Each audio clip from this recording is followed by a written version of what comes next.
Halo, selamat datang kembali. Kali ini kita punya bahasan seru nih dari materi ringkasan buku Hooked-nya Nir Eyal yang Anda bagikan.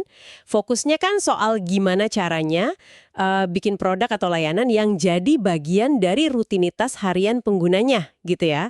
Nah, tujuan kita sekarang mau coba bedah bareng kerangka model Hook ini, terus kita lihat juga contoh-contoh di Indonesia yang kayaknya udah menerapkan ini, biar Anda semua dapat gambaran praktisnya. Oke, siap ya? Mari kita bongkar.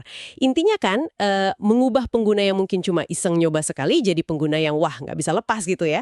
Kayak contoh warung kopi B di ringkasan itu, yang tadinya sepi jadi rame terus. Nah pertanyaannya, seberapa krusial sih kemampuan bikin produk jadi kebiasaan ini buat bisnis? Wah, ini krusial banget. Bisa dibilang kayak punya superpower lah buat bisnis Anda.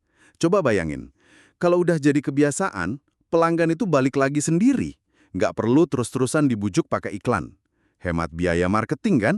Terus nilai seumur hidup pelanggan atau CLTV itu, wah, bisa meroket. Ini metrik yang disayang banget sama investor.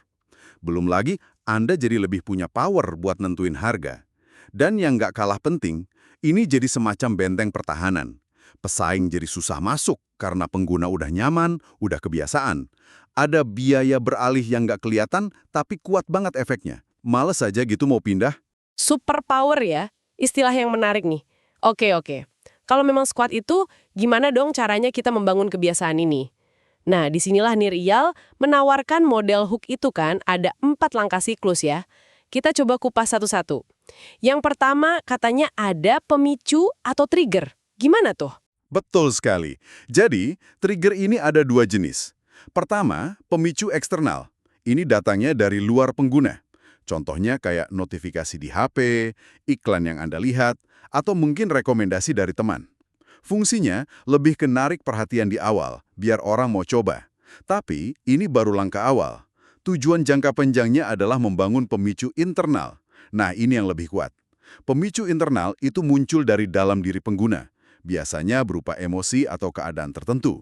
Misalnya, rasa bosan, kesepian, stres, bingung, takut ketinggalan informasi, atau sekedar butuh sesuatu cepat.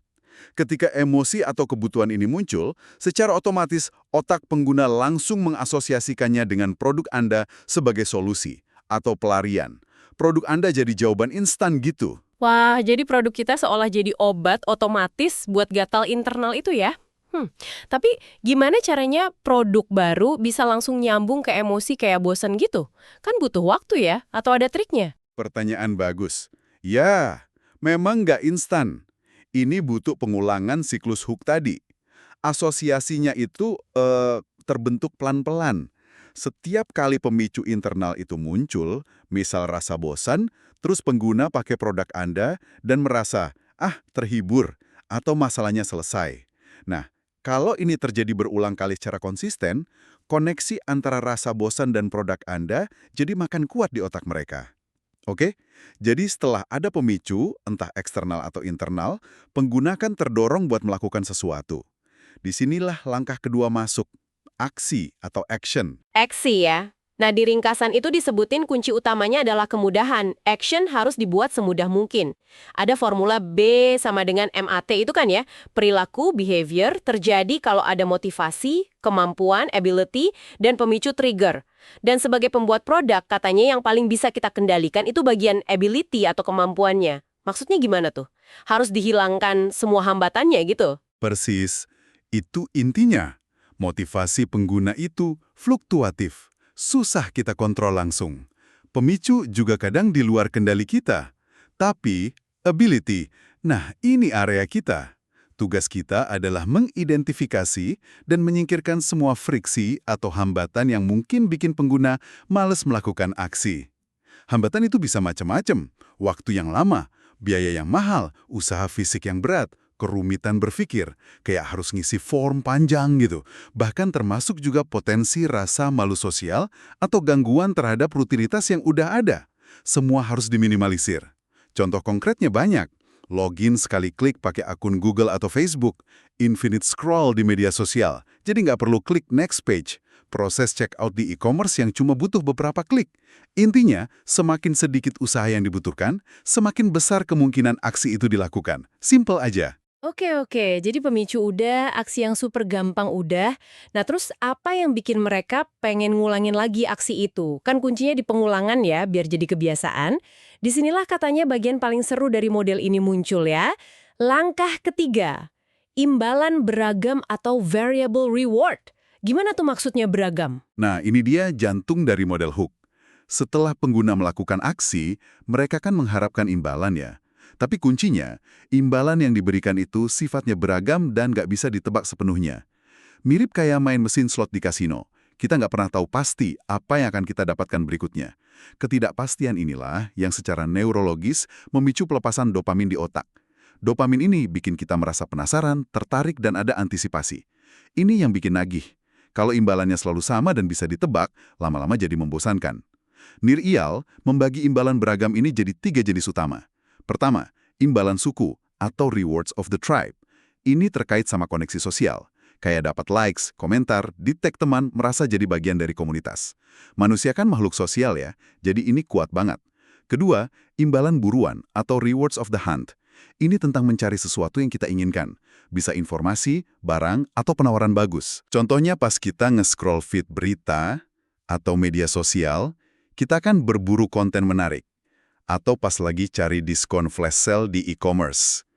Ketiga, imbalan diri atau rewards of the self. Ini tentang kepuasan internal, rasa pencapaian, penguasaan, atau penyelesaian tugas. Misalnya, berhasil menyelesaikan level di game, dapat lencana penghargaan, melihat progres bar terisi penuh, atau bahkan inbox email yang kosong. Rasa beres, gitu. Penting juga nih, imbalan yang diberikan harus nyambung sama motivasi awal pengguna melakukan aksi. Kalau nggak nyambung, ya nggak efektif. Jadi infinite scroll itu mainnya di imbalan buruan ya. Kita nggak tahu bakal nemu apa di bawah sana. Dan likes itu imbalan suku. Menarik. Jadi pemicu, aksi mudah, imbalan beragam yang bikin penasaran. Udah 3 langkah. Apa siklusnya berhenti di sini? Katanya ada langkah keempat yang sering kelewat. Betul. Ini langkah keempat. Dan seringkali dianggap remeh padahal penting banget buat jangka panjang.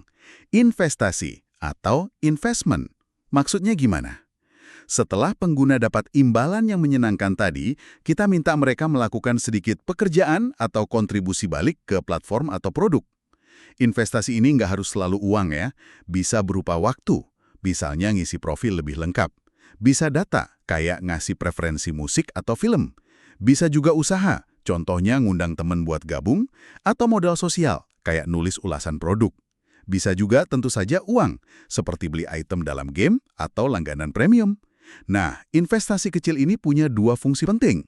Pertama, dia memuat pemicu berikutnya dalam siklus hook. Contohnya gini, kalau Anda follow akun baru di Twitter, investasi waktu dan usaha, feed Anda di masa depan akan terisi konten dari akun itu, memuat pemicu eksternal berikutnya. Besar, Anda akan dapat notifikasi balasan. Pemicu eksternal lagi.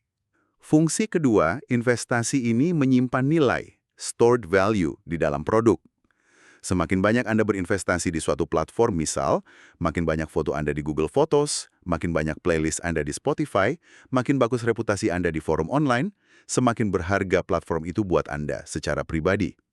Akibatnya, semakin berat rasanya untuk pindah ke platform lain, meskipun mungkin ada yang lebih bagus. Biaya beralihnya jadi tinggi. Ini juga ada kaitannya sama bias kognitif yang disebut efek IKEA. Kita cenderung lebih menghargai sesuatu yang kita ikut membuatnya atau berkontribusi di dalamnya. Masuk akal banget. Jadi investasi ini kayak mengunci pengguna secara halus ya, sekaligus menyiapkan siklus berikutnya. Pantesan langkah ini krusial. Nah, kalau kita lihat contoh-contoh lokal yang disebut di ringkasan itu kayak Gojek Goto, Tokopedia, bahkan Ruang Guru, rasanya emang pas banget ya mereka menerapkan keempat langkah ini. Bisa di-breakdown sedikit mungkin salah satunya? Iya, kelihatan jelas banget polanya. Ambil contoh Gojek atau Goto ya. Pemicu internalnya bisa lapar, atau butuh transportasi cepat, atau mau kirim barang, atau sekedar mager keluar rumah. Pemicu eksternal ya notif promo, iklan, dan lain-lain. Aksinya, buka aplikasi, pilih layanan, beberapa klik, pesan. Dibuat gampang banget kan? Imbalan. Beragam, bisa dapat promo atau diskon. Imbalan buruan. Bisa juga masalahnya cepat teratasi. Makanan datang sampai tujuan. Imbalan diri. Kadang ada rating driver atau resto. Ada unsur imbalan suku juga. Investasinya, ya itu, pas kita simpan alamat favorit, isi saldo GoPay, kasih rating ke driver atau merchant. Itu semua investasi kecil yang bikin kita makin terikat dan memudahkan transaksi berikutnya. Tokopedia juga mirip. Pemicu internal. Butuh barang A, B, C. Aksi, cari, bandingkan, klik beli, bayar. Prosesnya diusahakan semulus mungkin. Imbalan. Dapat barangnya. Dapat diskon cashback, buruan. Lihat ulasan dari pembeli lain. Suku, investasi, bikin wishlist, follow toko favorit, nulis ulasan. Ruang guru juga cerdas pakai gamifikasi. Poin, level, badge, imbalan diri. Leaderboard, imbalan suku. Itu semua bikin belajar jadi lebih nagih. Polanya ada di mana-mana kalau kita perhatikan. Jelas banget ya polanya kalau dipecah gitu. Tapi ini kan kekuatannya besar banget ya untuk mengait orang. Pasti ada sisi lain dong. Pertanyaan soal etika muncul nggak sih? Di ringkasan Anda juga disinggung soal matriks manipulasi dari Nir Eyal sendiri. Itu gimana konsepnya? Nah, ini poin penting. Nir Eyal sendiri sadar akan potensi penyalahgunaan model ini. Makanya dia menyertakan pembahasan etis lewat matriks manipulasi itu. Matriks ini intinya ngajak kita, sebagai pembuat produk, buat refleksi pakai dua pertanyaan simpel. Pertama, apakah saya sendiri menggunakan produk ini secara rutin?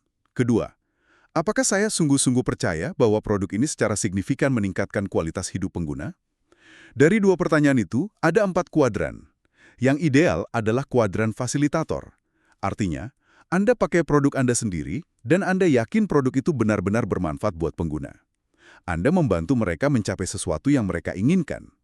Yang harus dihindari adalah kuadran bandar atau dealer. Ini kondisi di mana Anda nggak pakai produk Anda sendiri, atau jarang banget, dan Anda tahu atau curiga, produk ini bisa jadi nggak baik atau bahkan merugikan pengguna dalam jangka panjang, tapi Anda tetap menjualnya demi keuntungan.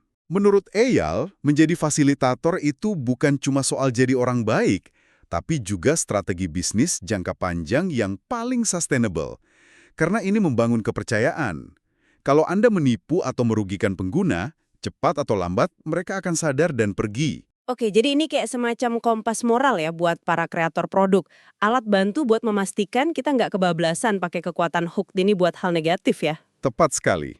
Jadi kesimpulannya, model hook ini pemicu, aksi, imbalan beragam, investasi adalah kerangka kerja yang sangat powerful.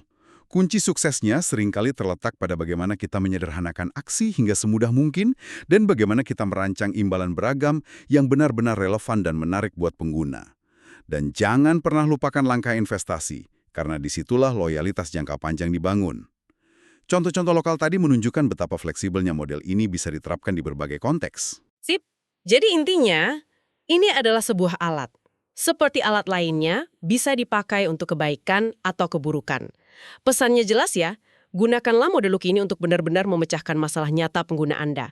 Fokusnya harus pada memberikan nilai positif, bikin hidup mereka lebih mudah, lebih baik, lebih terhubung secara positif, bukan sekedar mengait mereka demi angka engagement semata. Betul. Mungkin sebagai pemikiran penutup nih buat Anda yang menyimak. Setelah sekarang Anda tahu mekanisme mengait pengguna ini.